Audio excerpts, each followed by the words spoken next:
Maithili express की शानदार प्रस्तुति।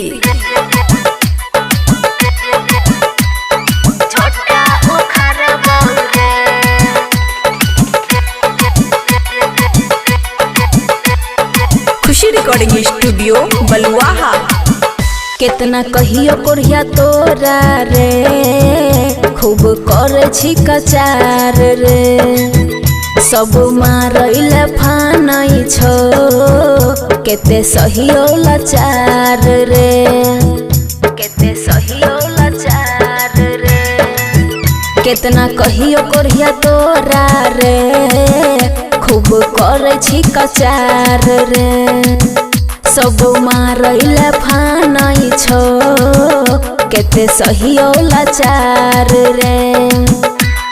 मैया तोहर रोजगारी पढ़ै छौ, आब नै सहबौ रे। मैया तोहर रोजगारी पढ़ै छौ, आब नै सहबौ रे।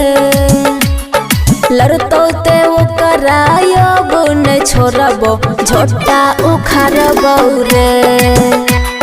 लड़तौ ते ओकरा अब नै छोड़बौ, झोटा उखाड़बौ रे। सुमित सतीश रैना, सुमित सतीश रैना।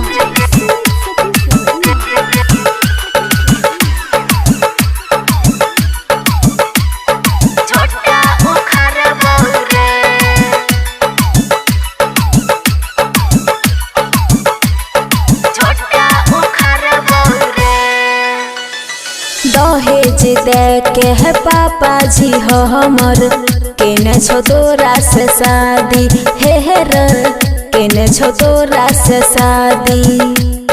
जान जे तो जहिया रे कोरिया, छूटतो तोहर आजादी, सुन छूटतो तोहर आजादी, छूटतो तोहर आजादी।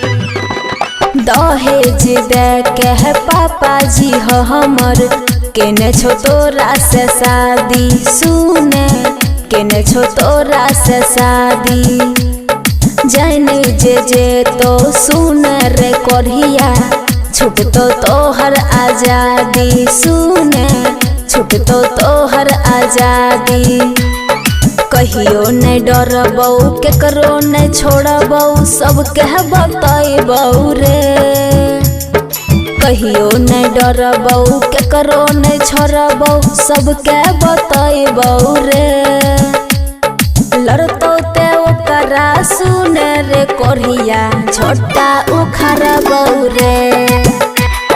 लड़तौ ते ओकरा अब नै छोड़बौ, झोटा उखाड़बौ रे।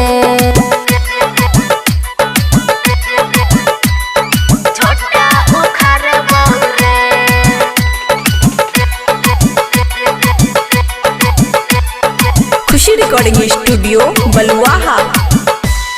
राइटर सुमित साजन कान खोल के सुने, बंद कर आपन झमेला रे मुनसा, बंद कर आपन झमेला। सब मैं पुत के देखै जे छियो, गजब छो तोहर खेला रे मुनसा, गजब छो तोहर खेला, गजब छो तोहर खेला। राइटर सुमित साजन कान खोल के सुने, बंद कर आपन झमेला रे कोरिया, बंद कर आपन झमेला।